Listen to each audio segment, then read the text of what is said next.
Hello everyone, कैसे हैं आप सब। मैं हूं अंकित और आप देख रहे हैं आपका अपना वही चैनल अंकित इंस्टीट्यूट। आशा करता हूं आप सब बहुत अच्छे होंगे, खूब मस्त होंगे, खूब पढ़ाई कर रहे होंगे। क्लास स्टार्ट करने से पहले आज मकर संक्रांति कुछ लोगों ने कल भी मनाया है, ठीक है, लेकिन ज्यादातर लोगों ने आज मनाया है। कल वाली और आज वाली दोनों मिला के happy Makar Sankranti to all of you. और आज मैं एक छोटी सी गुड न्यूज आपको दे दूं कि RPSC Rajasthan public selection commission जो है उसकी भी फर्स्ट ग्रेड, जो अपने यहाँ यूपी में हम क्या बोलते हैं उसको पीजीटी कॉमर्स के नाम से जानते हैं, वहां पे हम फर्स्ट ग्रेड के नाम से जानते हैं। फर्स्ट ग्रेड, सेकंड ग्रेड और थर्ड ग्रेड 3 वैकेंसीज होती हैं वहां पे। फर्स्ट ग्रेड में जो होती है वो 11th 12th को हम फर्स्ट ग्रेड के नाम से जानते हैं, ये बात आप ध्यान रखेंगे, ठीक है। तो उसकी भी वैकेंसीज आने वाली है और बल्क में वैकेंसीज आएंगी, क्योंकि मैं आपको बता दूं वहां पे काफी जो है डिस्ट्रिक्ट्स यानी जिले जो है वो ऐड हुए हैं, इस वजह से बहुत। और एक बात बता दूं, जो अशोक गहलोत की सरकार थी जो अब खत्म हो चुकी है, जो अब उजाड़खंड हो चुकी है, अब वहां पे बीजेपी गवर्नमेंट आ गई है, ठीक है। फिलहाल मेरा उससे कोई मतलब नहीं है, क्या है कैसे है, तो वो भी वैकेंसी बहुत बल्क में आने वाली है, उस पर भी आप लग जाइए। अगर आपका सब्जेक्टिव पोर्शन मजबूत है तो आप यहां से, नहीं मजबूत है तो यहां से प्रिपरेशन करते रहिए। अगर मजबूत है तब भी आप देखिए और उसके बाद फर्स्ट पेपर पर फोकस करिए, ठीक है ना। तो अब मैं बता दूं कि सर, कुछ लोग क्वेश्चन मुझे सर 1 वीक से आपने लेक्चर्स नहीं बनाए, तो मैंने आपको एक छोटी सी वीडियो बनाई थी, उसमें बताया था कि ये बोर्ड जो है थोड़ा सा फूल गया है, ठीक है। तो यहां पर इस बिल्कुल बीचों बीच में फूल गया था, तो वो जो मिस्त्री साहब थे जिन्होंने बनाया था वो आए, उसके बाद प्रेस लिए, प्रेस को गर्म किया, उसके बाद उसको यहाँ पे थोड़ा सही वही किया, ठीक है ना। उस वजह से फिर ये थोड़ा सही हुआ है। अभी पूरी तरीके से नहीं हुआ, ताजा ताजा बना दिया था उन्होंने, शाम के समय बनाया और लगा दिया और उसमें हो गई दिक्कत, ठीक है। इस वजह से लाइटनिंग की भी दिक्कत हल्का हल्का हो सकता है, इस वीडियो में थोड़ा सा लाइटनिंग की भी दिक्कत आए, कोई बात नहीं है, समझ में आना चाहिए ना, कान में सुनना चाहिए, और कोई बहुत बड़ा टॉपिक भी नहीं है, ठीक है ना। लायबिलिटी जो है ये छोटी सी पार्ट है, लेकिन हाँ एक चीज मैं बताऊंगा आपको कि यहां क्वेश्चन कहां से पूछा जाता है। तो अब क्वेश्चन जो यानी कि जो लेक्चर्स है वो कंटिन्यू रहेगा, और हो सकता है कि 1 वीक के अंदर जो है वो लाइव क्लासेस भी लिया जाए, ठीक है। प्रोसेस में है, वाईफाई भी प्रोसेस में लग गई है, बस 1-2 दिन के अंदर वो भी लग जाएगा बस, और लाइव क्लासेस मैं ले लूंगा, ठीक है। अब आप लोग सिर्फ पढ़ना स्टार्ट करिए, ठीक है। हम भी आप सबके साथ पढ़ेंगे, हम भी तैयारी करेंगे और अच्छे से, और आप भी तैयारी करते रहें, ठीक है। चलिए देखते हैं, आज जो लेक्चर है वो है लायबिलिटी, यानी जिसको हम हिंदी में बोलते हैं दायित्व। आपने देखा हो, कहते नहीं यार हमारी इतनी लायबिलिटी, हमारी उतनी लायबिलिटी, तो हम आज यहां जो लायबिलिटी देखेंगे वो बिजनेस की लायबिलिटी देखेंगे, फर्म की लायबिलिटी देखेंगे। सेम वही चीज है, बस नाम चेंज हो गया है। तो पहले लायबिलिटी का मतलब समझते हैं, what is the meaning of liability, या दायित्व का अर्थ क्या होता है, दायित्व का मतलब क्या होता है। चलिए देखते हैं। It refers to the amount which the firm is liable to pay outsider, ठीक है। यानी ऐसी लायबिलिटी, ठीक है, जिसका पेमेंट किसको करना होता है, आउटसाइडर को करना होता है। कौन करता है, ओनर करता है, ठीक है। एक चीज ध्यान रखिएगा, यहां पे क्या लिखा हुआ है, आउटसाइडर। आप कुछ लोगों का क्वेश्चन ये आएगा, कुछ लोगों का माइंड में ये क्वेश्चन आएगा कि सर आपने तो एक लोग को छोड़ दिया जिसका नाम है ओनर, और दूसरा नाम होता है उसको प्रोपराइटर भी बोलते हैं। लिख दे रहा हूं यहां पे, कंफ्यूज मत होइएगा। प्रोपराइटर के बारे में बहुत डिटेल में मैंने एक वीडियो बनाई है, जिसको नहीं पता वो देख लेगा। प्रोपराइटर बोलते हैं। एक्चुअली रीजन क्या होता है, प्रोपराइटर को हम एक्सेप्ट इसलिए कर देते हैं, रीजन क्या है, क्योंकि वो खुद ओनर है, खुद बिजनेस का है, तो उसको ही तो मिलनी होती है, जो लायबिलिटी है वो उसकी है, ठीक है। अकाउंटिंग वो खुद करता है, इसलिए उसको हम छोड़ देते हैं। और यहां जो लायबिलिटी की बात होती है वो आउटसाइडर की बात होती है, बाह्य पक्षकार की बात होती है, जो बिजनेस के बाहर से हम लोन लेते हैं या देते हैं, उसकी बात हो रही है। बात समझ में आई। चलिए हिंदी में क्या लिखा हो, वह राशि जो व्यवसाय को, बिजनेस को, अन्य पक्षों को, अन्य पक्ष मतलब बाह्य पक्ष, पक्ष मतलब समझते हैं ना, को देनी है, उसे दायित्व कहते हैं। क्लियर बात, ये बात समझ में आ गई होगी। लिखा भी हुआ है व्यवसाय के मालिक को छोड़ के। मैं आपको बार बार ये बता रहा हूं कि बिजनेस का जो ओनर होता है उसकी लायबिलिटी को हम इंक्लूड नहीं करते हैं, क्योंकि यहां जो लायबिलिटी की बात होती है वो एक्सटर्नल लायबिलिटी की बात होती है। बात समझ में आ रही हो, यानी कि जो बाहर से हम बिजनेस लेती है उस लायबिलिटी की हम बात करते हैं। बात इतनी क्लियर हो गई होगी। फिर से सुनिएगा, it refers to the amount which the firm is liable to pay to outsiders, यानी कि ऐसी लायबिलिटी जो बिजनेसमैन या बिजनेस कह सकते हैं, दोनों एक ही चीज है, वो किसके लिए लायबल हो? आउटसाइडर के लिए लायबल हो, ठीक है, पे टू द आउटसाइडर। क्लियर बात? हिंदी में वही बात लिखी है, वह राशि जो व्यवसाय को अन्य पक्षों को देनी होती है उसे क्या कहते हैं? दायित्व कहते हैं मेरे भाई। कोई दिक्कत? चलिए, इतने में दिक्कत नहीं होगी। अब आप देखिएगा लायबिलिटी कितने तरीके की होती है। लायबिलिटी दो तरीके की होती है, हो सकता है इसमें थोड़ा कुछ लोगों को ना पता रहा हो। लायबिलिटी एक होती है इंटरनल लायबिलिटी और एक होती है एक्सटर्नल लायबिलिटी। इंटरनल लायबिलिटी वो लायबिलिटी होती है जो किसको देनी होती है? बिजनेस इसको देता है, ओनर को देता है, पे टू द ओनर। यहां लिख देता हूं मैं, पे टू द ओनर, पे टू ओनर, ठीक है। ओनर मींस आपको पता ही है कौन? मालिक को भुगतान करना, भुगतान करना। कोई दिक्कत? एक चीज मैं आपको बताता हूं, बहुत इंपॉर्टेंट चीज मैं बताने जा रहा हूं, इस बात को आप ध्यान रखिएगा कि जो ये लायबिलिटी होती है इसमें आती क्या क्या चीजें हैं। बहुत इंपॉर्टेंट क्वेश्चन है कि इंटरनल लायबिलिटी में क्या क्या चीजें आती हैं, ये चीज ध्यान रखिएगा। कई बार क्वेश्चन पूछा गया है कि विच amount is the part of internal liability, वो कौन सी लायबिलिटी है जो आंतरिक दायित्व, ठीक है, की होती है, या कौन सी अमाउंट है। चलिए देखता हूं, एग्जाम्पल हम लिख लेते हैं। फॉर एग्जाम्पल की अगर हम बात करते हैं, फॉर एग्जाम्पल अगर हम बात करें तो इसमें सबसे पहला आता है कैपिटल, पूंजी, बिजनेस को देनी होती है, ठीक है, ध्यान से समझिएगा मेरी बात। पूंजी, कैपिटल, ये कैसी लायबिलिटी होती है? इंटरनल लायबिलिटी होती है। कोई दिक्कत? Profit loss, profit loss. अब एक चीज ध्यान रखिएगा, क्रेडिट बैलेंस, ये ध्यान रखिएगा।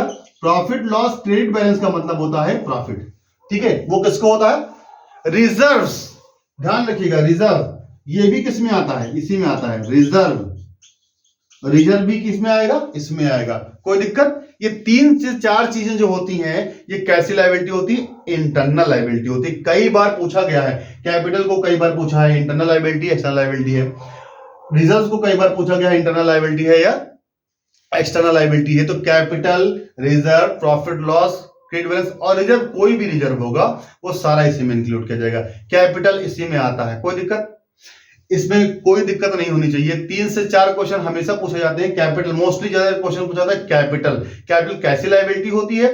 पूंजी कैसी लायबिलिटी होती है? इंटरनल लायबिलिटी होती है। ये बात आपको क्लियर हो गई। रिजर्व कैसी लायबिलिटी होती है? इंटरनल लायबिलिटी होती है, आंतरिक दायित्व होता है। ऐसे दायित्व, ऐसी जो है लायबिलिटी जो किसको देनी होती है? ओनर को पेड करनी होती है, बिजनेस ओनर को देता है। तो कैपिटल देगा, प्रॉफिट लॉस देगा, रिजर्व देगा, रिजर्व में चाहे जो भी रिजर्व होगा वो सारी रिजर्व उसी के होते हैं, वो देगा। किसको देगा? बिजनेस किसको देगा? ओनर को देगा। तो ऐसी लायबिलिटी कैसी लायबिलिटी होती है? इंटरनल लायबिलिटी को होती है, आंतरिक दायित्व होता है। ये बात क्लियर हो गई होगी, ठीक है।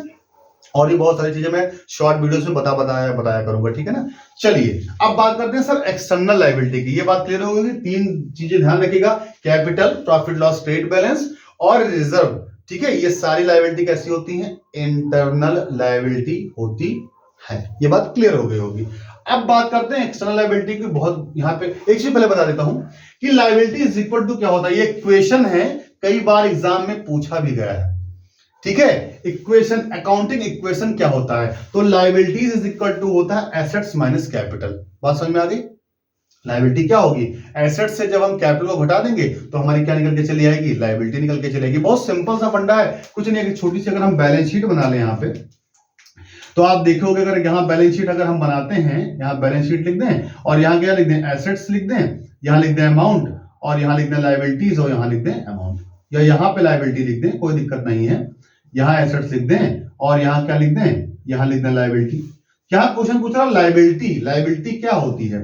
तो एसेट्स से कैपिटल को घटा दिया, यानी कि जो टोटल एसेट्स है हमारी, उससे हमने क्या घटा दिया?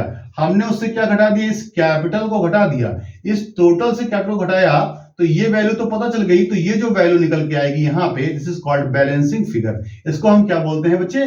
बैलेंसिंग फिगर बोलते हैं। तो यहां जो वैल्यू निकल के आएगी, ये वैल्यू जो हमारी होगी, इस वैल्यू को हम क्या कहेंगे? लायबिलिटी कहेंगे। अब यहाँ पे क्वेश्चन उठता है, सर कैसी लायबिलिटी कहेंगे? इसको हम एक्सटर्नल लायबिलिटी कहेंगे। कैसी लायबिलिटी कहेंगे?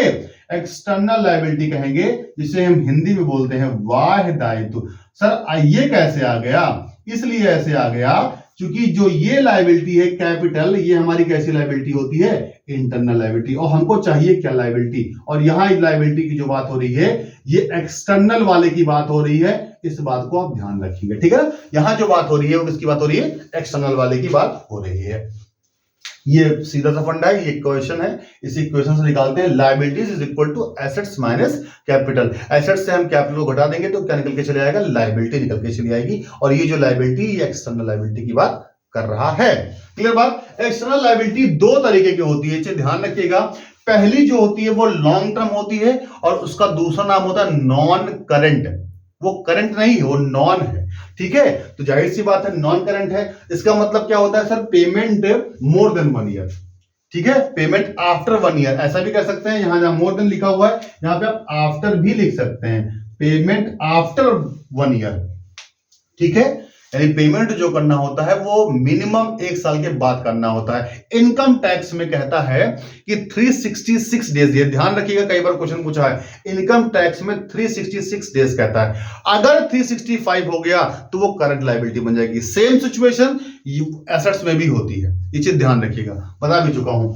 तो इसमें एग्जांपल क्या होता है, बैंक लोन और डिवेंचर्स एक्सेट्रा। डिवेंचर आपको पता है, डिवेंचर भी कंपनी क्या करती है, इश्यू करती है। डिवेंचर कौन इश्यू करता है, कंपनी इश्यू करती है। होता क्या है, डिवेंचर जो होता है वो सर्टिफिकेट ऑफ लोन होता है। डिवेंचर में क्या होता है, कंपनी क्या करती है, लोन जो है वो आप लेती है, क्या लेती है, लोन लेती है। और लोन पे हम क्या देते हैं, इंटरेस्ट देते हैं, ये बात ध्यान रखिएगा। इसलिए डिवेंचर क्या होता है, डिवेंचर जो होता है वो सर्टिफिकेट ऑफ लोन होता है। तो सर शेयर्स क्या होता है, शेयर सर्टिफिकेट ऑफ कैपिटल होता है, ये बाद में बात बताएंगे, ठीक है। अब बात करते हैं sir current liability. Current liability क्या होती है, payment with in a year.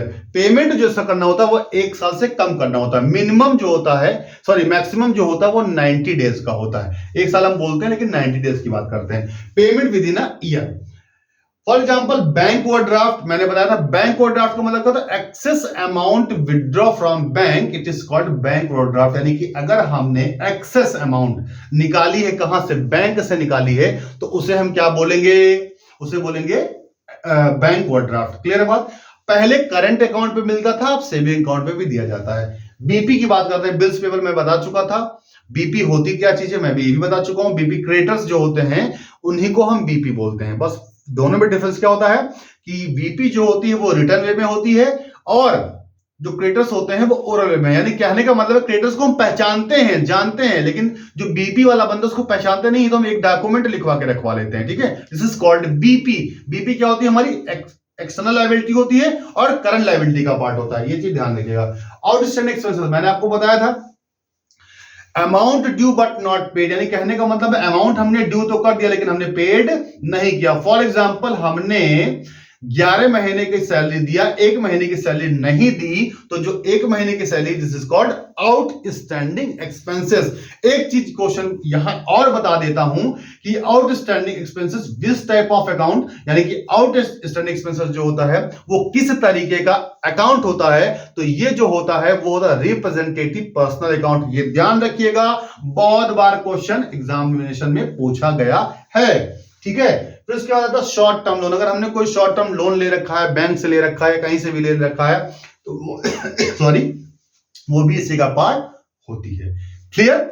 आशा करता हूं ये वीडियो छोटी सी थी, थोड़ा हो सकता है बड़ी भी बन गई होगी, कोई बात नहीं, बड़ी बन गई तो कोई दिक्कत नहीं है, आपको क्लियर समझ, क्योंकि इसमें बहुत सारी बातें जो मैं बोलता हूं ना वो एग्जामिनेशन में रखी हुई है। ये चीज आप ध्यान रखिएगा, कुछ चीजें जो मैं बोल गया हूं उसको कहीं नोट करते चलिएगा, नोट्स बनाते चलिएगा, नहीं समझ में आती है आप हमसे पूछ लीजिएगा, ठीक है। ठीक है, आशा करता हूं ये वीडियो आपको समझ में आ गई। अब क्लासेस डेली होंगी, थोड़ा सा दिक्कत हो गई थी, लाइटिंग कल मैं सेट कर दूंगा और डेली क्लासेस होगी।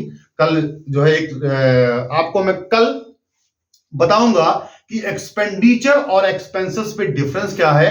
बहुत सारे ऐसे बच्चे होंगे जिनको ये पता नहीं होगा कि सर एक्सपेंडिचर और एक्सपेंसेस में डिफरेंस क्या होता है। सर क्या दोनों सेम होते हैं? अगर सेम होते हैं तो क्यों होते हैं, और अगर सेम नहीं होते हैं तो क्यों नहीं है। इस रीजन के साथ मैं कल फिर दोबारा आपके सामने उपस्थित होऊंगा। आज के लिए good night, have a good day, take care. ठीक है, आप लोग खूब अच्छे से पढ़ाई करें और खूब मेहनत करें। और एक्चुअली रीजन ये है कि मैं आपको इतना डीप एकदम पॉइंट टू पॉइंट इसलिए बता सकता हूं, ये बता रहा हूं क्योंकि मैं आपके साथ में भी प्रिपरेशन कर रहा हूं। ठीक है, मैं और भी अच्छे से प्रिपरेशन कराऊं, मैं चाहता हूं कि और कहीं ना कहीं अच्छे से हो जाए।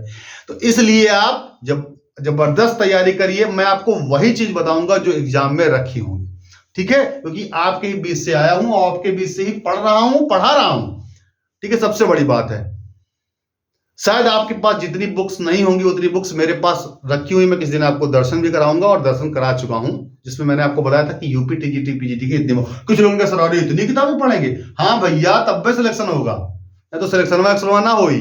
एक चीज ध्यान रखना, ठीक है, सिलेक्शन तब भी हो ही, सिलेक्शन नहीं तो ना हो ही। कुछ लोग हा हा ही करके मैसेज कर रहे थे, ऐसे सिलेक्शन नहीं होगा, ठीक है।